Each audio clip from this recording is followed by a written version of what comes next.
I'm going to be doing the Intimidating Tbr book tag.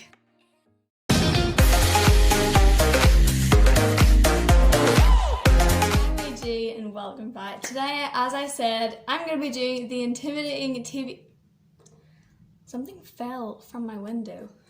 Hey everyone, I'm AG and welcome back. As I said, I'm going to be doing the Intimidating Tbr Tag today. So for those of you who don't know what a TBR list is, TBR stands for to be read. So it's basically like a list of things that you're going to read, like a list of books you haven't read yet, but you're going to read them.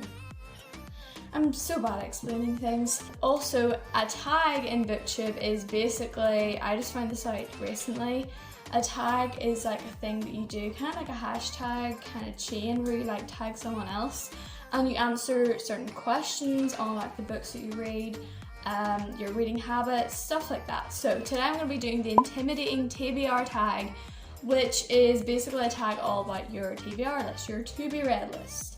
And I'm going to be answering some questions on my to be read list about all the books that I still have yet to read.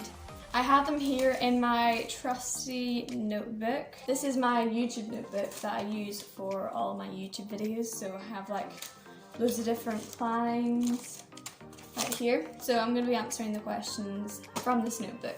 Okay, question 1. What book have you been unable to finish?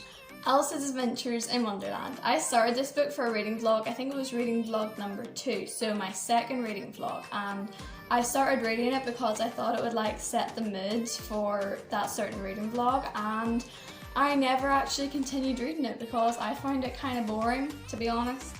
I hate saying that books are boring. I'm just one of those people who just doesn't like continue reading all of the books, so probably have to be Alice's Adventures in Wonderland. I have so many unfinished books, but I just had to pick one, so it's this. Number 2, which book haven't you read yet because you don't have the time? For me, there's no excuse because I have time to read all the books. So I'm gonna say no book because I honestly have time to read every book on my bookshelf if I wanted to. Well, actually that's a bit of a stretch. I do have time to read, put it that way. Question 3, what book haven't you read yet because it's a sequel? So I'm in the process of reading through the Chronicles of Narnia collection again, and so far I've read the first 2 books, which were The Magician's Nephew and The Lion, the Witch and the Wardrobe, and I know that the rest of the books aren't as good as the first 2 books. Like, it kind of goes for everything. You can't beat the original. So that's why I'm not the most excited about reading the rest of the series, especially the prequel, which is A Horse and His Boy, which comes straight after The Lion, the Witch and the Wardrobe. So I haven't actually started reading that yet because it is a prequel. Question 4, which book haven't you read yet because it's brand new? I'm going to twist the rules a little bit. And I'm going to say I haven't read the Alex Rider series yet because it's brand new.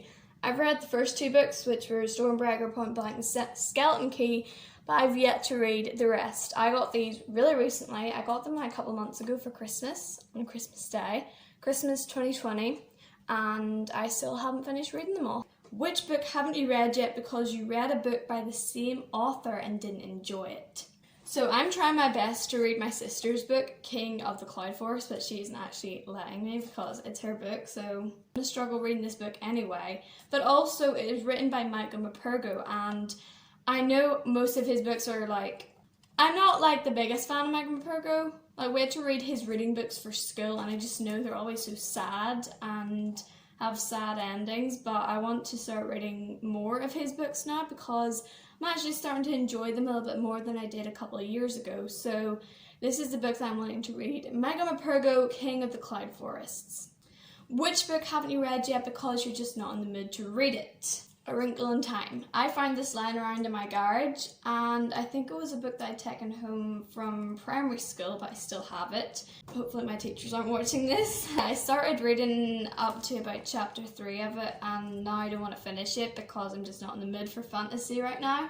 That's why I decided to read Nancy Drew instead of this. I'm currently in the process of reading Nancy Drew, The Clue of the Old Clock, so that's why I'm just not in the mood of reading A Wrinkle in Time at the minute. Question 7, which book haven't you read yet because it's humongous?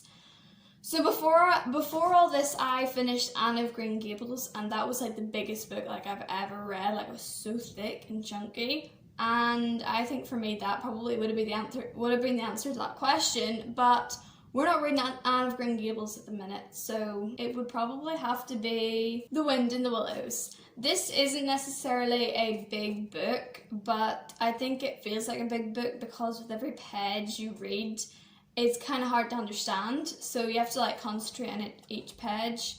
Personally, I think it's hard to understand from like my experience years ago, but I keep saying this, and right now if I start reading it, I'll probably understand every word of it because I was younger years ago.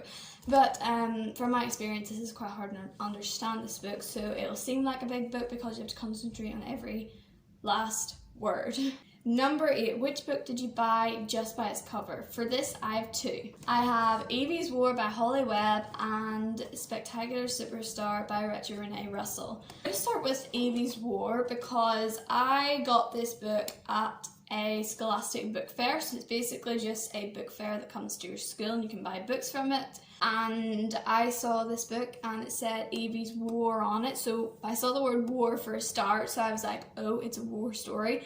Then I saw Holly Webb, which made it 10 times better, and I saw the lovely cover design, and it's just like, even the feel of the book. I've read this book so many times because it's just so enjoyable to read because of the cover, mainly the cover, and the feel of the book, and also just the way it's written, and the book itself is a really good story. I'm definitely planning to read this again because it's such a good book, and I also plan to like do a recap so I can do a review on this book because I just loved it. Then also we have Door Diary Spectacular Superstar. Like, I mean, look at that book. Like, how can you not buy that book?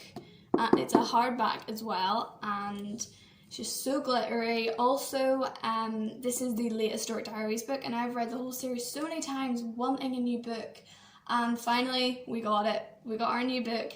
I remember seeing this sitting in the bookshop and I was like, I need that book, we're going to get that book, and that's what we did, and I have it here now, and I've already read it like twice. Very last juicy question. This is a very juicy question. What is the most intimidating book on your TBR?